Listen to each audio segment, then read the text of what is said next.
Hello बच्चों, क्या हाल चाल। आशा करता हूँ आप सभी स्वस्थ होंगे और अच्छे से आप सभी की पढ़ाई चल रही होगी। सो बच्चों, मुझे पता है आप लोग 2025 बोर्ड एग्जाम देने वाले हैं, ठीक है। और आप सभी लोग 95+ लाना चाहते हैं।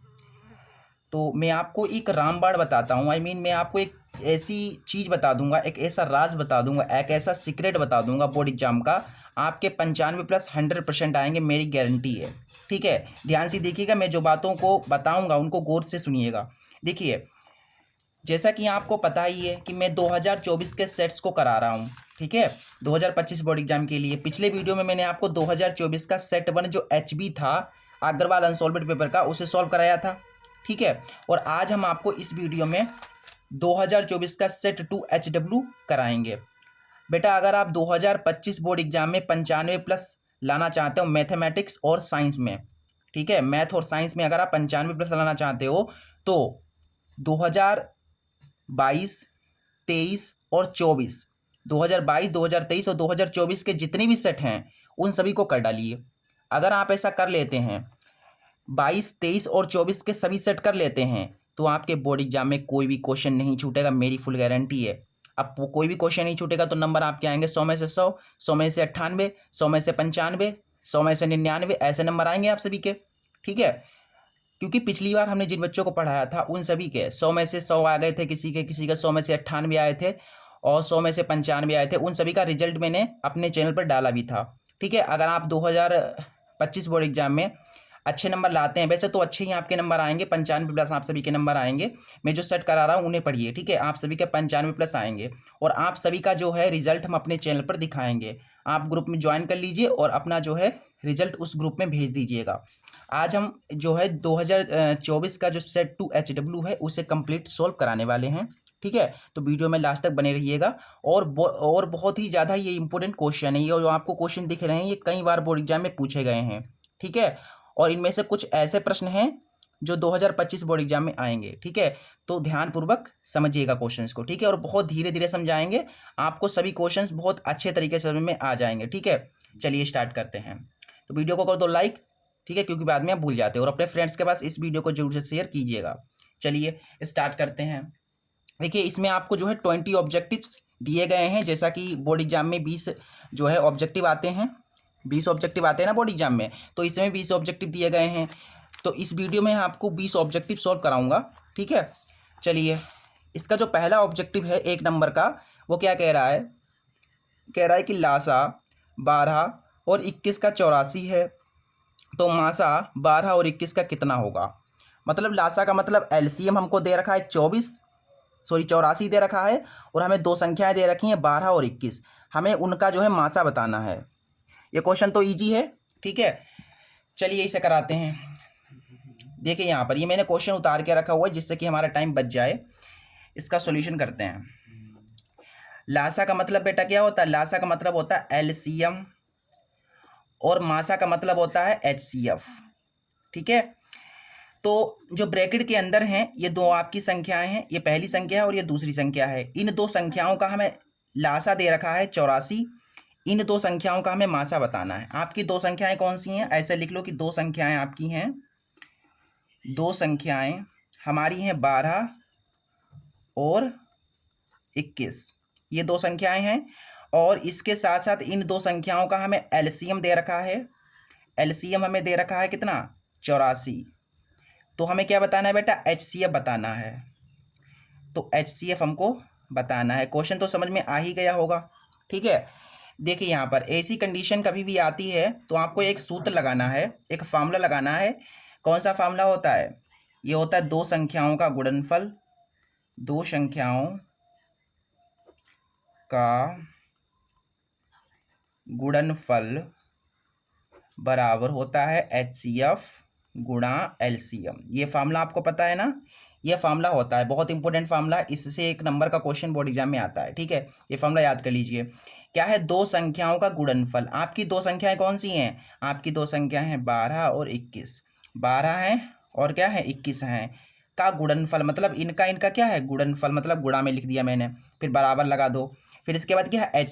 HCF तो हमें निकालना है, तो इसको एज इट इज लिखेंगे, इसमें कोई छेड़छाड़ नहीं करेंगे। उसके बाद LCM हमको 84 दे रखा है।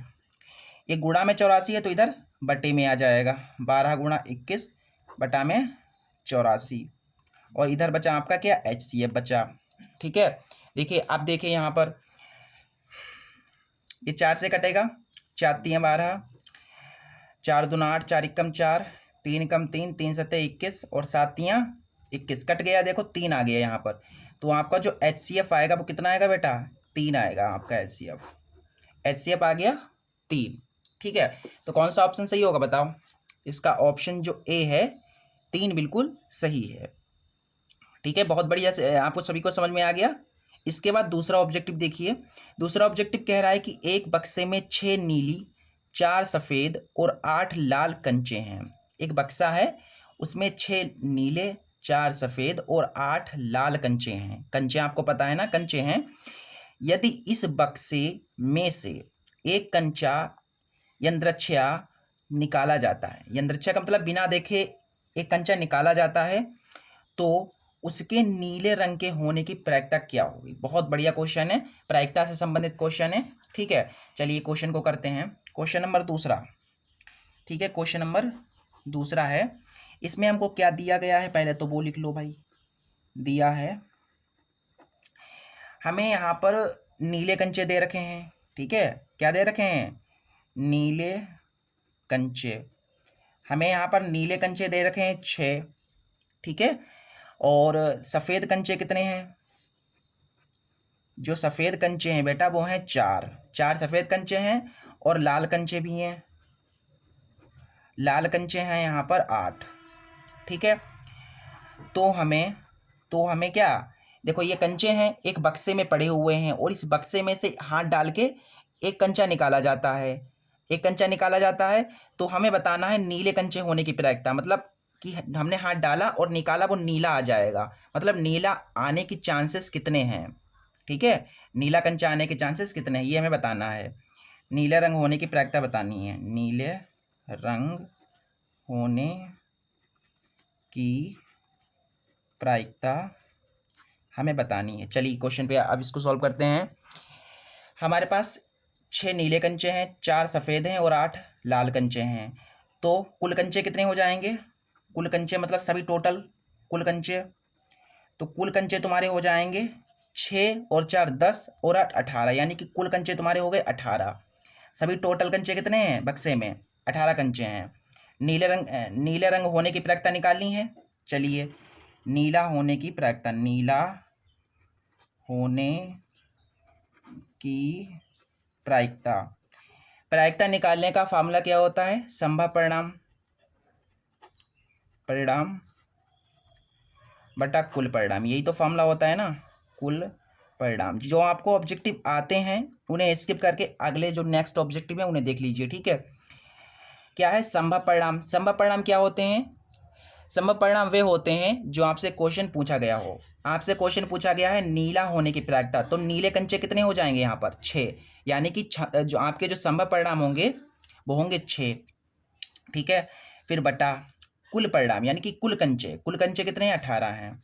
अब इन्हें काट सकते हैं आप, देखो 6 कम 6 और 6 तियाँ 18, यानी कि आ गया आपका आंसर 1/3, 1/3 आ गया। तो 1/3 बताइए ऑप्शन में कहाँ पर है, ऑप्शन जो सी है 1/3 बिल्कुल सही है, ऑप्शन सी बिल्कुल सही है। इसके बाद जो क्वेश्चन नंबर तीसरा है उसे देखिए। क्वेश्चन नंबर तीसरा कह रहा है कि किसी बारंबारता बंटन के बहुलक तथा माध्यक क्रमशः 42 और 38.1 हैं, तो इसका माध्य कितना होगा। बहुत बढ़िया क्वेश्चन है, क्वेश्चन नंबर तीसरा है। ठीक है, देखो यहाँ पर क्या क्या हमें दे रखा है इस क्वेश्चन में, सबसे पहले उसे उतार लेंगे। क्वेश्चन नंबर तीसरा है, इसमें हमको दिया है, ठीक है, दिया है हमें बहुलक 42 दे रखा है। ठीक है, बहुलक कितना दे रखा है 42 दे रखा है, और माध्यक कितना दे रखा है 38.1 दे रखा है। माध्यक हमें दे रखा है 38.1। ठीक है, तो इसका हमको क्या बताना है, तो हमें बताना है माध्य कितना होगा। मतलब समझिए एक बात को, देखो यहाँ पर हमें 3 चीज़ें दी गई हैं, बहुलक, माध्यक और माध्य। इसमें से हमें 2 चीज़ें दी गई हैं और तीसरी वाली पूछी गई है। कभी भी ऐसा होता है आपको इन 3 में से कोई 2 चीज़ें दी जाएं और तीसरी पूछी जाए, तो आपको एक सूत्र लगाना है, एक फार्मूला लगाना है। देखिए सूत्र जो आपका रहेगा वो क्या है, सूत्र हमेशा के लिए दिमाग में बिठा लीजिए, माइंड में डाल लीजिए। जो सूत्र रहेगा वो रहेगा बहुलक, बहुलक बराबर 3 माध्यक, 3 गुना माध्यक माइनस 2 गुना माध्य, 2 माध्य। बहुलक बराबर 3 माध्यक माइनस 2 माध्य, ये सूत्र है बेटा, इसको ध्यान से याद कर लीजिए। देखो यहाँ पर बहुलक है, मान रख दीजिए, सॉल्व कर दीजिए, आंसर आ जाएगा। बहुलक कितना दे रखा है हमें, 42 दे रखा है। 3 माध्यक, माध्यक कितना है 38.1 है, माइनस 2 माध्य तो हमको निकालना है, तो उसको एज इट इज लिखेंगे, कोई छेड़छाड़ नहीं करेंगे। देखिए अब इसे सॉल्व कीजिए, 42 है इधर और इधर गुणा कराएंगे। देखो 3 की 3 कम 3 पॉइंट है, पॉइंट लगा दो, 3 अट्ठे 24, 3 तिया 9 और 2 11, और ये इधर तुम्हारा 2 माध्य है, ठीक है। ये प्लस का है ना, तो इधर आएगा तो काहे का हो जाएगा, माइनस का हो जाएगा। ये 114.3 और बराबर के इधर कितना बचा, माइनस का 2 माध्य बचा, क्योंकि ये जो चीज़ है ये आगे बराबर के इधर, जब पंचांतर करते हैं तो चिन्ह बदल जाते हैं। अब यहाँ से जब आप घटाएंगे तो कितना आएगा, 114 है, 114.3 है, हमें 42 घटाना है, ठीक है। तो देखो यहाँ से 3 और यहाँ पर पॉइंट का पॉइंट, 4 में से 2 गया, 2 बचा, 11 में से 4 गए, 7 बचे, यानी कि 72.3 आएगा, 72.3 आएगा। लेकिन माइनस का देखो ज़्यादा है, माइनस का 114, तो माइनस का ही आएगा उत्तर हमारा। यहाँ पर माइनस के 2 माध्य हैं और देखो ये माइनस से माइनस कट जाएगा और ये 2 गुणा में तो इधर बट्टे में आ जाएगा, 72.3 के बट्टे में 2 आ गया, तो इधर तुम्हारे पास आ गया देखो माध्य। देखो काटो इसे, तो 2 तियाँ 6, 2 छंग 12, 2 एकम 2 पंचे 10, यानी कि 36.15 हमारा उत्तर हो जाएगा। ये आपका जो है फाइनली आंसर आ गया है 36.15। 36.15 किस ऑप्शन में बताइए, इसका ऑप्शन जो बी है बिल्कुल करेक्ट है। इसके बाद चौथा ऑब्जेक्टिव कह रहा है कि वर्ग अंतराल हमको दे रखी है और बारंबारता दे रखी है, तो हमें बताना है उपयुक्त बारंबारता बंटन का बहुलक वर्ग क्या होगा। मतलब बहुलक बताना है, बहुलक नहीं बताना है, बहुलक वर्ग बताना है। ये वर्ग ऊपर दे रखा है, इसमें से कौन सा आएगा।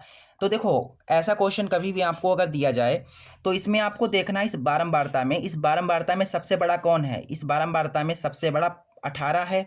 कौन है भैया, सबसे बड़ा 18 है, तो 18 के सामने वाला हमारा बहुलक वर्ग होगा।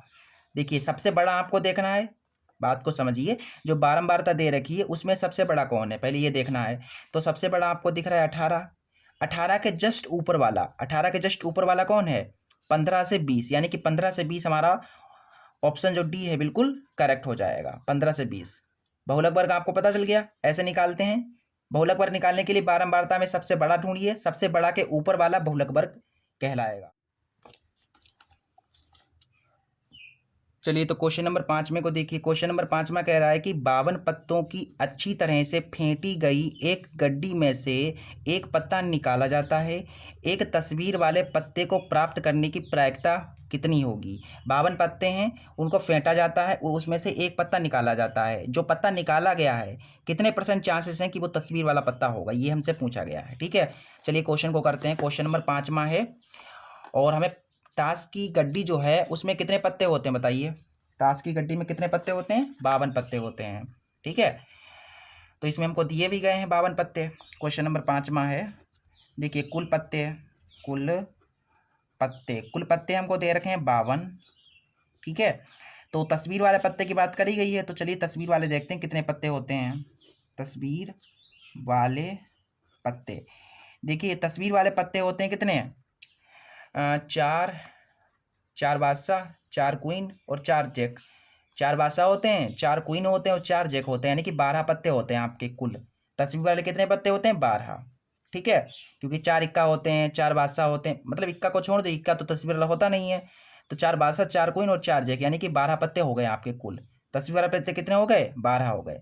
हमसे पूछा गया है कि तस्वीर वाले पत्ते होने की प्रायिकता, क्या पूछा गया है, तस्वीर वाला पत्ता होने की प्रायिकता, तो प्रायिकता जो है उसका निकालने का क्या फार्मूला होता है। प्रायिकता निकालने का फार्मूला होता है संभव परिणाम बटा कुल परिणाम। क्या होता है, संभव परिणाम बटा कुल परिणाम। तो संभव परिणाम वे होता है जो आपसे क्वेश्चन पूछा गया होता है।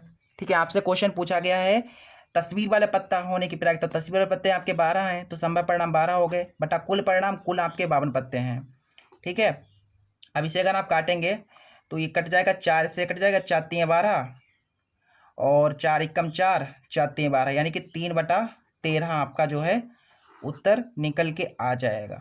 ठीक है, 3/13 ये आपका उत्तर होगा। ठीक है, थोड़ा सा जूम कर लेता हूँ आपको दिखे स्पष्ट।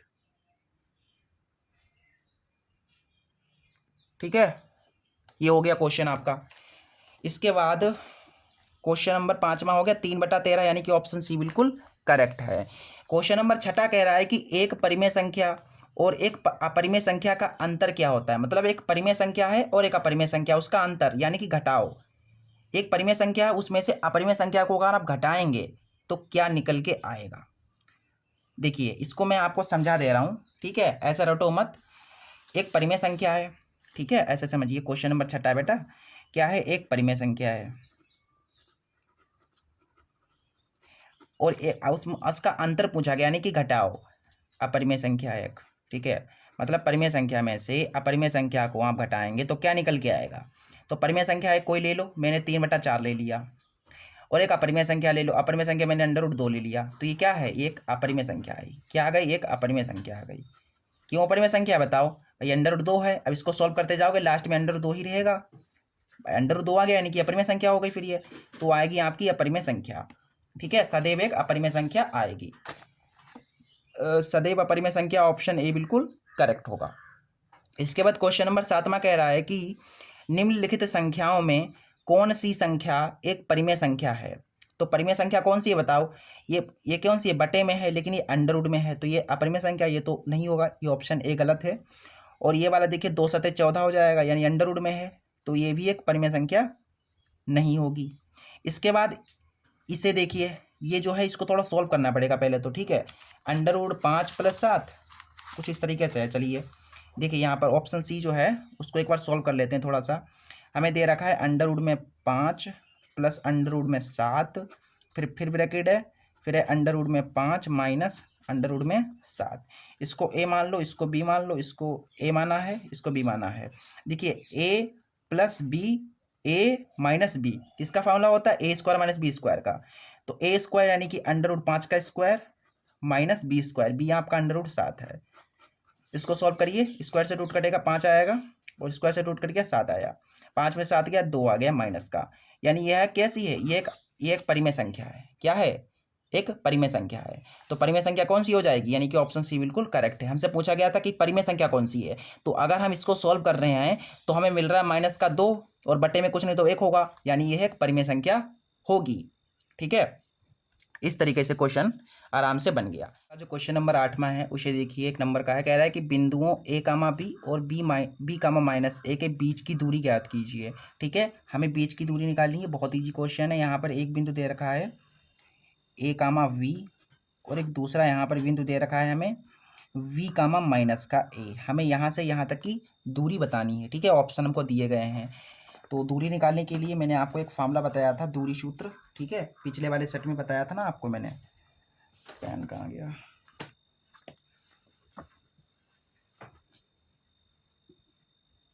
ठीक है। तो यहाँ पर हम क्या करेंगे बेटा, दूरी वाला सूत्र लगा देंगे।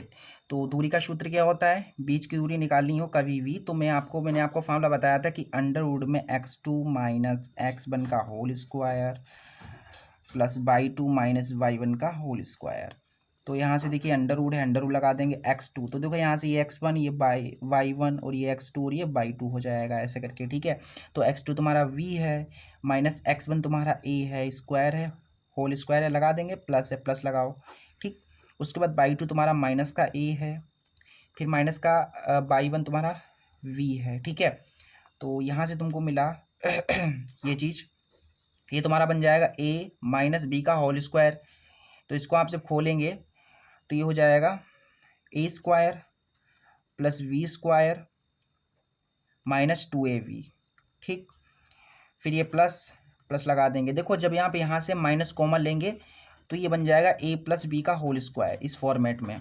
ठीक, यहाँ से जब हम माइनस कॉमन ले लेंगे ये ऐसे समझिए कि इस वाले को मैं ऐसे लिख सकता हूँ ऐसे करके, ठीक है। चलिए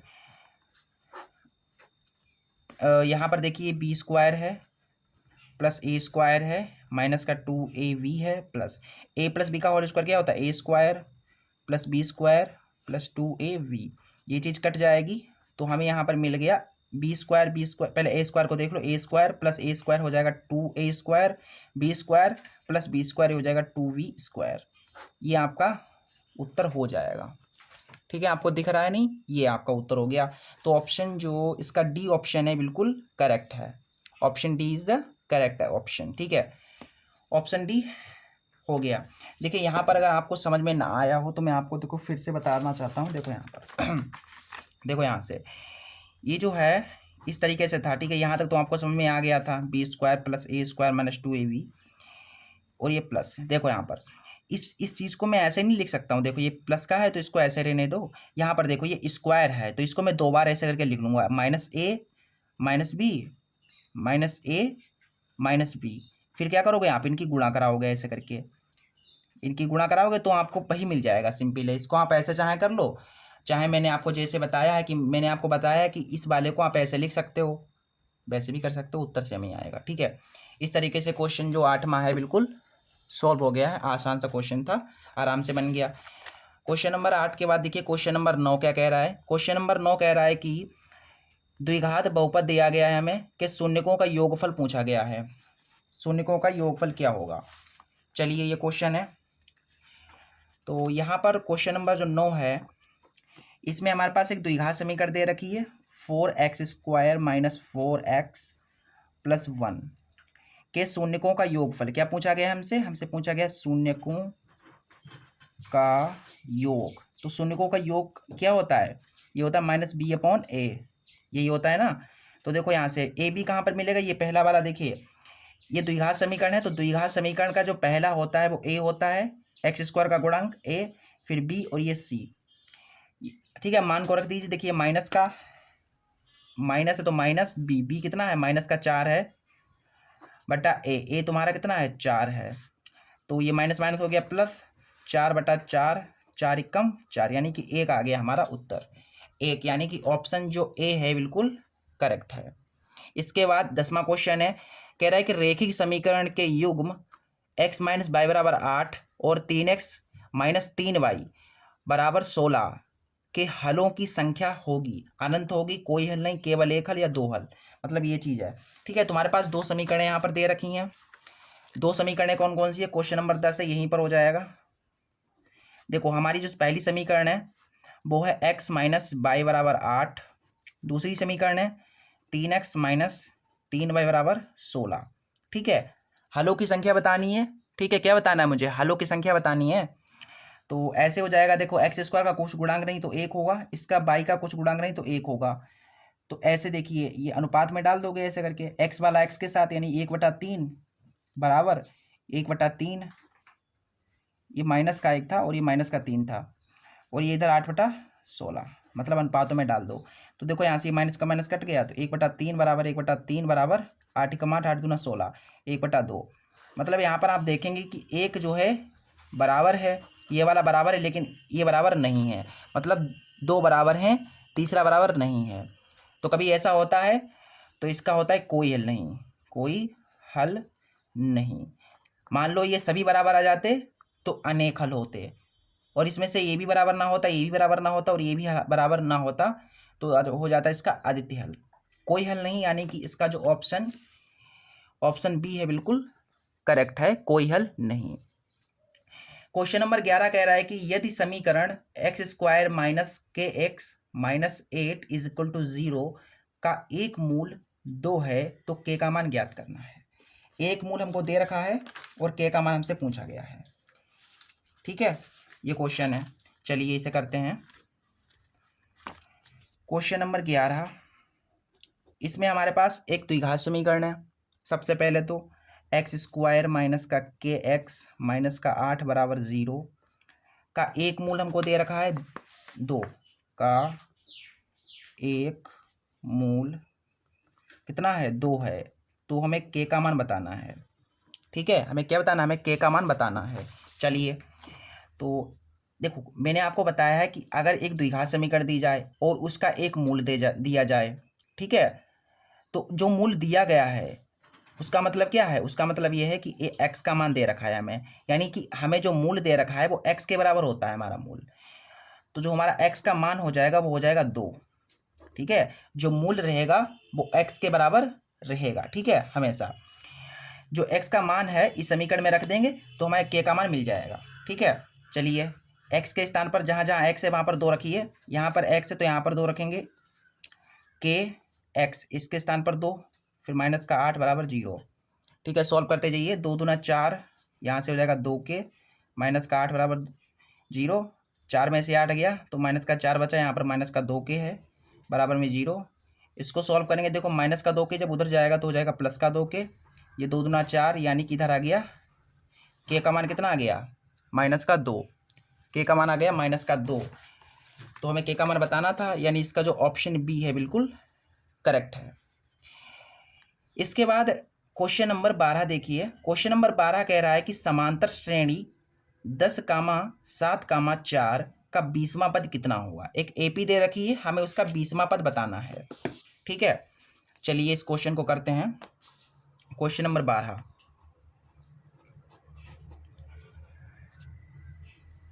क्वेश्चन नंबर 12 में हमको एक एपी दे रखी है। एपी क्या है, एपी है 10,7,4 का 20वां पद, का 20वां पद हमसे पूछा गया है। मतलब ये श्रेणी ऐसे चलती जाएगी और 20वें नंबर पे कौन सा अंक आएगा ये हमसे पूछा गया है। चलिए देखो यहाँ पर हमें क्या बताना है बेटा, हमें बताना है 20वां पद। 20वां पद यानी कि a प्लस 19d। ऐसे यहाँ पर मान लीजिए 17वां पद पूछता तो a प्लस 16d, मतलब एक कम, जितना जितना आप पद पूछे उससे एक कम ले लो। जैसे कि यहाँ पर मान लीजिए मुझसे पूछा जाता 30वां पद, तो 30वां यानी 30 से एक कम 29 हो जाता है यहाँ पर, a प्लस 29d। 15वां पद पूछता तो a प्लस 14d। ऐसे यहाँ पर 16वां पद पूछता, 16वां पद a प्लस 16 से एक कम 15, a प्लस 15d, ऐसे करके। ठीक है, तो देखिए यहाँ से a और d हमें पता ही नहीं है तो निकालना पड़ेगा। देखो a बोले तो प्रथम पद, तो प्रथम पद इसका, इस AP का प्रथम पद कौन सा है, 10 है। ठीक, और डी बोले तो सार्वांतर, डी का मतलब क्या है, सार्वांतर। तो सार्वांतर कैसे निकलता है, अगले वाले पद से पिछले वाले पद को घटा करके। तो अगला वाला पद ये ले लो और इससे पिछले वाला घटा दो, यानी कि 7 में से 10 को घटा दो तो हमें डी मिल जाएगा। 7 में से 10 गया, -3 बचा। इस ए का और इस डी का मान इसमें रख दो, ए की जगह पर 10 रखना है, 19, डी के स्थान पर -3 रखना है।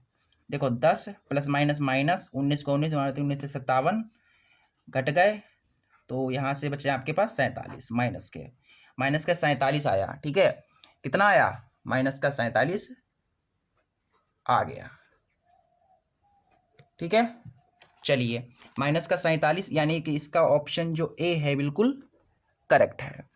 इसके बाद क्वेश्चन नंबर 13 कह रहा है कि 10 सेंटीमीटर त्रिज्या वाले एक वृत्त के बिंदु P पर स्पर्श रेखा PQ केंद्र O से जाने वाली एक रेखा से एक बिंदु Q पर इस प्रकार मिलती है कि OQ 12 सेंटीमीटर, तो PQ की लंबाई ज्ञात कीजिए।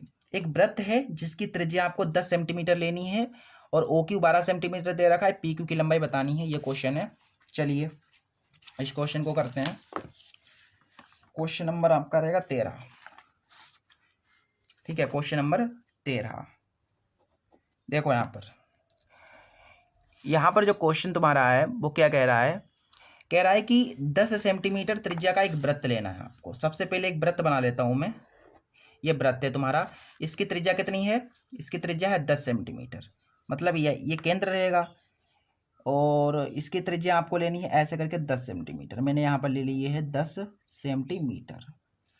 कहा गया है इसमें एक वृत्त की एक बिंदु P पर स्पर्श रेखा PQ, यानी कि एक बिंदु, देखो कहा गया कि वृत्त के एक बिंदु P, तो ये वृत्त है, इसका एक बिंदु में P ले लेता हूँ यहाँ पर, ये बिंदु P है तुम्हारा। ठीक है, एक स्पर्श रेखा आपको खींचनी है PQ, तो ये P है तो यहाँ कहीं पर Q होगा, इस वाले बिंदु से मैं खींच देता हूँ स्पर्श रेखा ऐसे करके ऐसे करके ये स्पर्शरेखा मैंने खींच दी, तो यहाँ पर ये स्पर्शरेखा मिली, ठीक है, और यहाँ पर क्यू हो जाएगा, यानी कि देखो स्पर्शरेखा तुम्हारी पी क्यू हो गई, ठीक है। और हमें क्या क्या दिया गया है, और बोला गया है इसमें कि केंद्र ओ, तो ये केंद्र है तुम्हारा, तो ये केंद्र क्या है, केंद्र ओ है। इस वाले को इससे मिला दो फटाफट, ठीक है।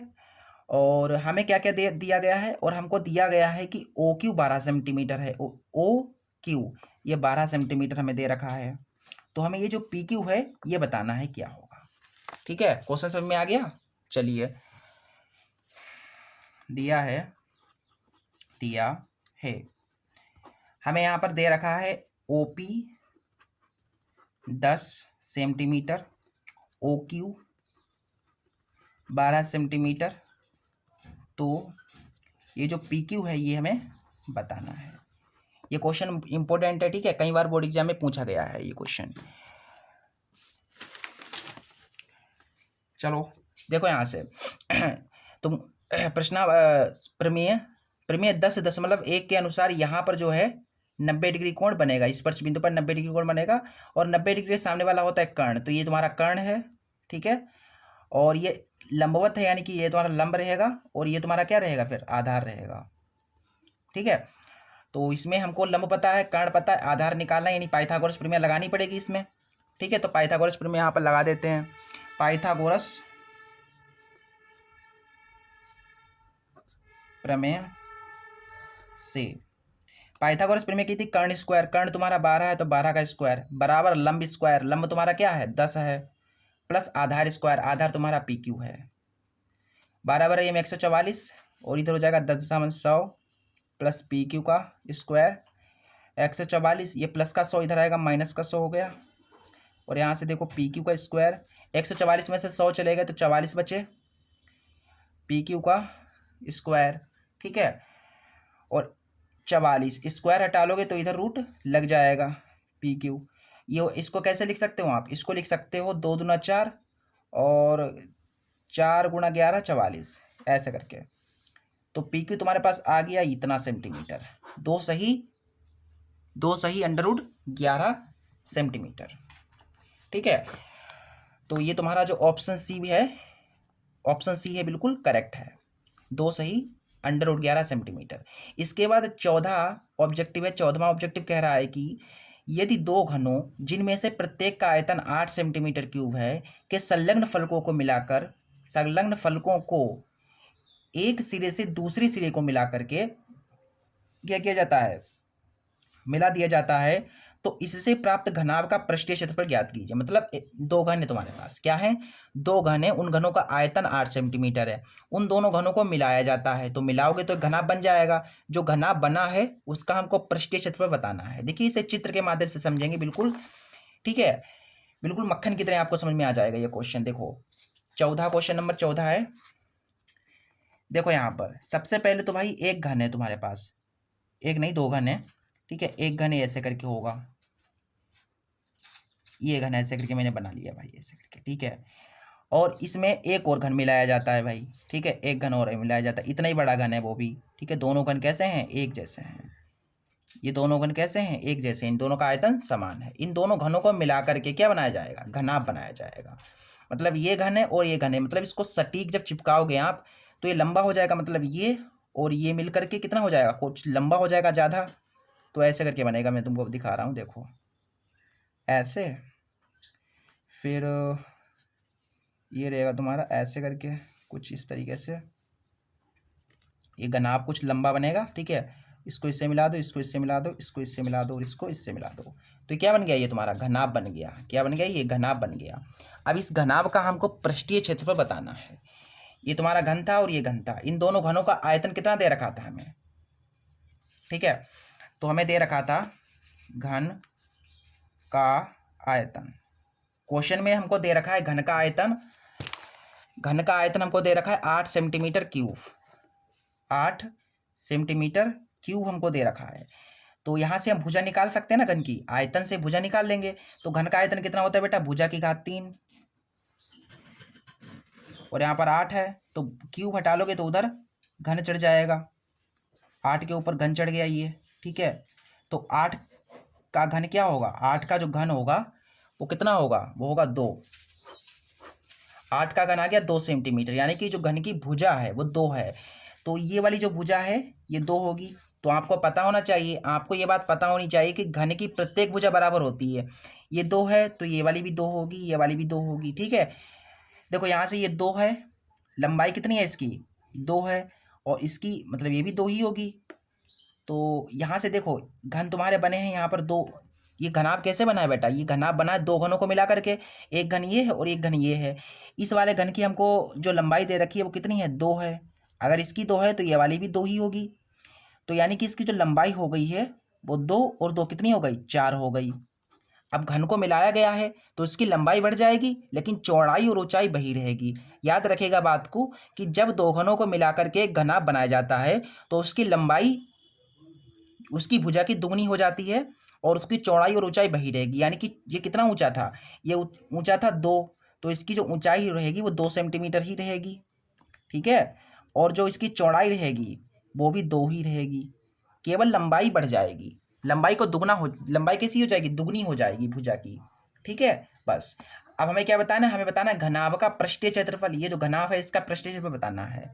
तो देखो यहाँ से घनाभ का पृष्ठीय क्षेत्रफल, तो भाई पृष्ठीय क्षेत्रफल निकालने का फॉर्मूला रहता है 2 गुना LV plus VH plus HL, यही रहता है ना। तो इसमें मान को रख दो 2। LV कितना है, देखो L तुम्हारे पास है 4, B तुम्हारे पास है 2, B तुम्हारे पास है 2, H तुम्हारे पास है 2, H तुम्हारे पास है 2, L तुम्हारे पास है 4। तो इसको सरल करोगे तो देखो 4 दूना 8, 2 दूना 4, 8 4 12, और 12 और 8 कितने हो जाएंगे, 20। तो यहाँ से 20 दूना 40, बोले तो 40 सेंटीमीटर स्क्वायर आ गया। ठीक है, कितना आ गया बेटा, 40 सेंटीमीटर स्क्वायर। तो 40 सेंटीमीटर स्क्वायर यानी कि ऑप्शन सी बिल्कुल करेक्ट होगा। इसके बाद इसका 15वां क्वेश्चन कह रहा है कि यदि 14 सेंटीमीटर त्रिज्या के एक वृत्त का त्रिज्यखंड का क्षेत्रफल 154 सेंटीमीटर स्क्वायर है तो त्रिज्यखंड का कोण कितना होगा। मतलब हमें एक त्रिज्यखंड दे रखा है, उसकी त्रिज्या 14 सेंटीमीटर दे रखी है, उसका क्षेत्रफल भी हमको दे रखा है, हमें जो कोण है जो थीटा है वो हमको बताना है। क्वेश्चन नंबर 15 बहुत इंपॉर्टेंट क्वेश्चन है। ठीक है, इसे देखिए क्वेश्चन नंबर 15। देखो यहाँ से क्वेश्चन नंबर 15 को ध्यान से देखिएगा बेटा। ठीक है, ये सारे इंपॉर्टेंट क्वेश्चन है। देखो यहाँ पर क्वेश्चन नंबर 15 में हमको दे रखी है त्रिज्या, जो आर दे रखी है, त्रिज्या दे रखी है वो दे रखी है 14 सेंटीमीटर, और त्रिज्यखंड का हमको क्षेत्रफल भी दे रखा है। जो क्षेत्रफल दे रखा है बेटा, जो एरिया दे रखा है वो हमें दे रखा है 154 सेंटीमीटर स्क्वायर। तो हमें क्या बताना है, हमें बताना है कोण, जो त्रिज्यखंड है उसका कोण कितना होगा। कोण यानी थीटा हमको निकालना है, सिंपल सी बात है, थीटा हमें निकालना है। त्रिज्यखंड का क्षेत्रफल फार्मूला लगा देंगे, त्रिज्यखंड का क्षेत्रफल का फार्मूला। ठीक है, देखिए यहाँ से त्रिज्यखंड के क्षेत्रफल की बात करी गई है तो त्रिज्यखंड के जो क्षेत्रफल होता है उसका सूत्र लगाएंगे। तो देखो यहाँ से त्रिज्यखंड का क्षेत्रफल, त्रिज्यखंड का क्षेत्रफल क्या होता है, ये होता है थीटा बटा 360 गुणा पाई आर स्क्वायर। त्रिज्यखंड का क्षेत्रफल हमको कितना दे रखा है, 154 दे रखा है, बराबर है, बराबर थीटा तुमको निकालना है, बराबर में बराबर यहाँ पर गुणा में कितना है पाई, पाई के स्थान पर 22/7 ले लीजिए, और आर स्क्वायर, आर कितनी है 14 है, स्क्वायर यानी कि 2 बार लिखना पड़ेगा। तो यहाँ से तुम्हारा कट जाएगा 7 दूना 14। ठीक, और ये काट सकते हो, 2 एकम 2, 2 अट्ठे 16, 180, और कटेगा ये, देखो 2 एकम 2, 2 एकम 2, 2 ने 18, 2 सतह 14, 2 चौक 8, 2 पंचे 10। मतलब यहाँ से हमारा 154 इधर है और उधर कितना बचा, थीटा बटा 45 गुणा 11 सतह 77, ये बचा, केवल यही तो बचा। तो यहाँ से इसके बट्टे में कुछ नहीं तो 154/1, 77 की गुणा हो जाएगी थीटा से, 77 थीटा हो जाएगा, और नीचे तुम्हारा 45 है, इसकी गुणा इधर, इसकी गुणा इधर, एक की जब इधर कराएंगे गुणा तो हो जाएगा 77 थीटा, इसकी गुणा इधर कराइए, इधर गुणा जब होगी तो कितना आएगा, देखो 154 गुणा 45। ठीक है, सब कुछ सही जा रहा है, बिल्कुल करेक्ट है। ठीक है, थीटा निकालना तो थीटा को रोक लेंगे, थीटा को जब रोका हमने तो क्या मिला हमें, 154 गुणा 45, और ये 77 गुणा में था तो बट्टे में आ गया। और कुछ कट रहा है इसमें, 11 से काटे अगर तो 11 एकम 11, 4 बचे, 11 चौके 44, और 11 सत्तर 77, और 7 दूना 14, यानी कि थीटा तुम्हारा आ गया 2 गुणा 45। तो थीटा तुम्हें कितना मिला, 45 दूना 90 डिग्री। कितना आ गया भाई, 90 डिग्री आ गया। ठीक है, कॉन्सेप्ट समझ में आ गया इस क्वेश्चन का। ठीक है, इस क्वेश्चन नंबर जो 15 है आराम से बन गया। क्वेश्चन नंबर 15 के बाद क्वेश्चन नंबर 16 हमसे कह रहा है कि 2 sin 30 degree into cos 30 degree का मान कितना होगा।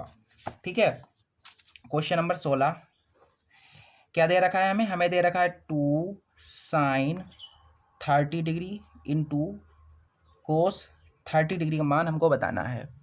ठीक है, क्वेश्चन तुम्हारा ये है, देख लीजिए। ठीक है, 2 sin 30 degree into cos 30 degree, ये मान निकालना है हमें इसका। ये तो सरल है, निकाल ही लोगे। देखो साइन 30 का मान कितना होता है, साइन 30 का मान होता है 1/2, और कोस 30 का मान होता है √3/2। ये कट गया तो केवल कितना आ गया, √3/2 आ गया। √3/2, √3/2, यानी कि इसका ऑप्शन जो डी है बिल्कुल करेक्ट है। इसके बाद इसका 17वां क्वेश्चन कह रहा है कि साइन थीटा बराबर 3/4 है, तो टेन थीटा का मान कितना होगा। ठीक है, चलो इसे नेक्स्ट पेज पे करते हैं।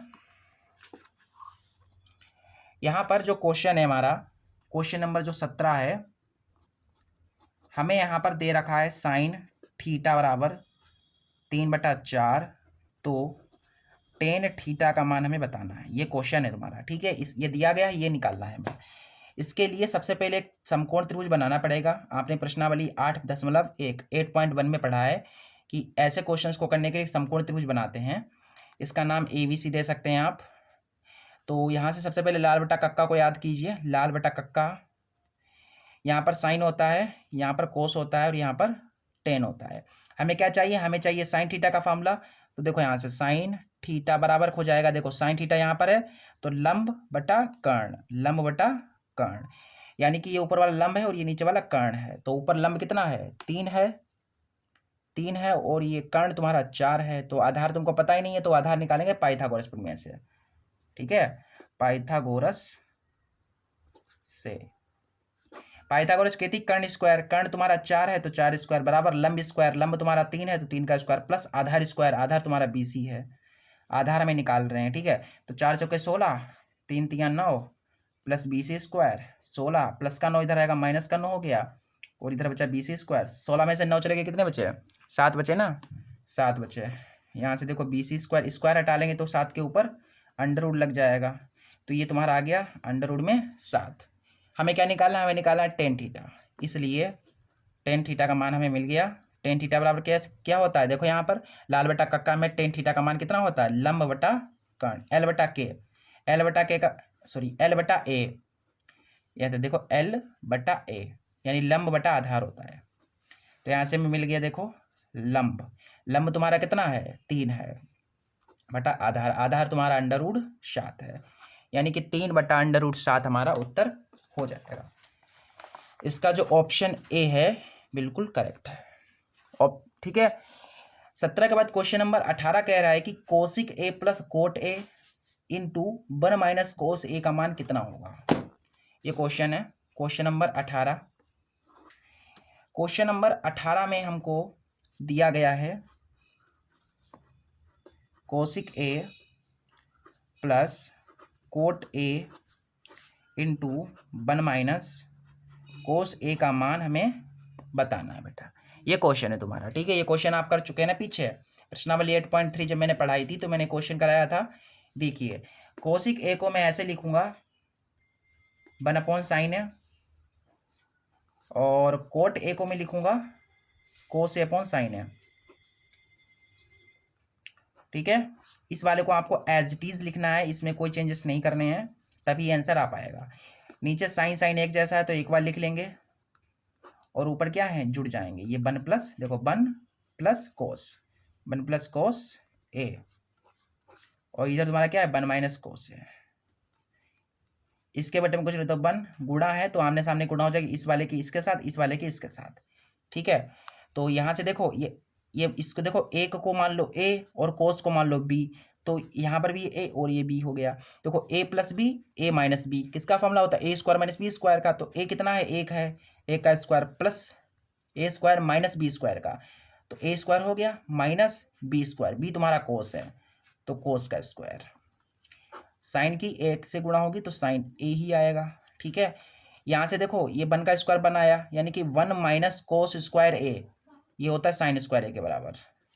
नीचे तुम्हारा साइन ए है, इसके स्क्वायर से रूट कट जाए, ये कट जाएगा। देखो यहाँ पर दो साइन है, यहाँ पर एक है तो कट जाएगा एक से एक। ठीक है, ऊपर केवल बचा साइन, तो साइन ए आया हमारा उत्तर। ठीक है, साइन ए आ गया। तो इसका जो मान होगा वो होगा साइन ए। इसका जो मान है वो साइन ए है, यानी कि इसका जो ऑप्शन डी है बिल्कुल करेक्ट है। अगला जो क्वेश्चन 19 है वो कह रहा है कि 1 माइनस टेन स्क्वायर ए अपॉन 1 माइनस कोट स्क्वायर ए का मान बताइए। ठीक है, 19वां क्वेश्चन है, बहुत बढ़िया क्वेश्चन है और ये क्वेश्चन कई बार बोर्ड एग्जाम में पूछा गया है 1 नंबर में। अभी भी देखो 1 नंबर में आया।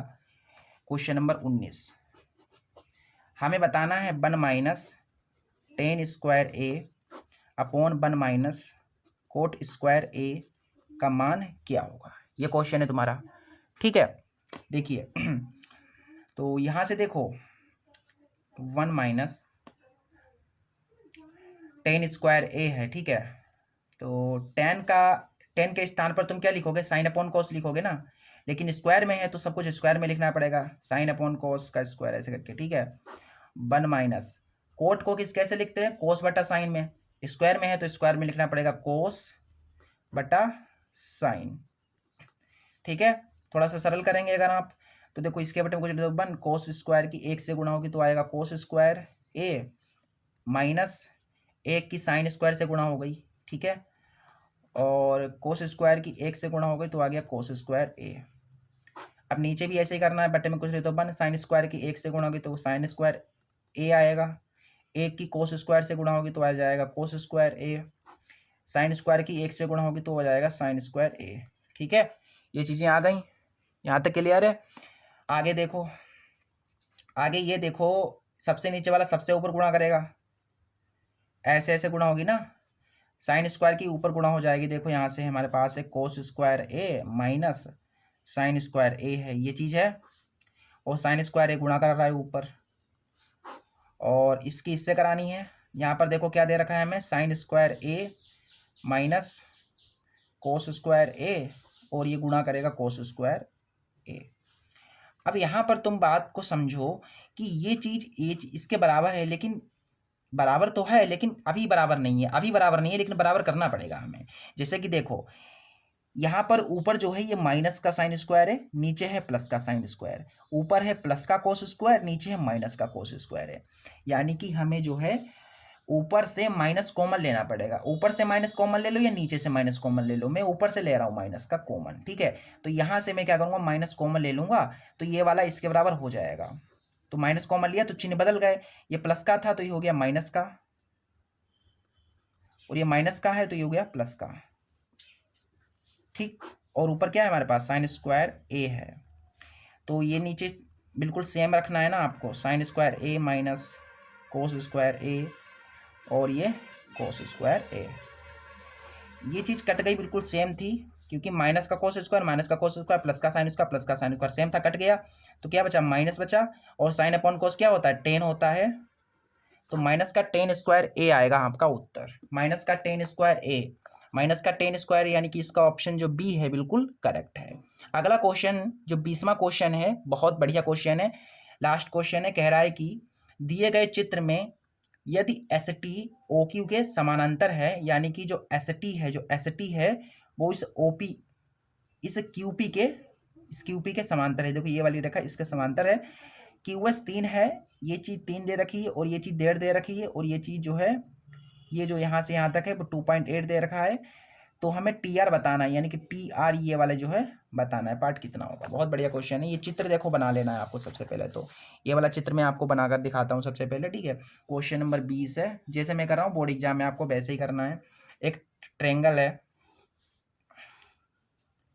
ऐसे करके एक ट्रेंगल है बेटा, ठीक है, और एक यहाँ पर रेखा इन्होंने ऐसे करके डाल दी, ऐसे करके एक रेखा डाल दी। ये जो रेखा है बेटा इस वाली रेखा के क्या है, समांतर है। ठीक है, यहाँ पर इस बिंदु का नाम इन्होंने दे दिया टी, और इस वाले बिंदु का नाम इन्होंने दे दिया एस, ठीक है। और ये वाला पी है, ये वाला आर है और ये वाला क्यू है, ठीक है। यहाँ पर ये जो है ये हमको 3 दे रखा है, 3 सेंटीमीटर। ये वाली जो रेखा इतने यहाँ से लेकर के यहाँ तक 1.5 सेंटीमीटर दे रखा है, ये वाला पार्ट हमको बताना है। और ये वाला जो है 2.8 सेंटीमीटर दे रखा है, ठीक है।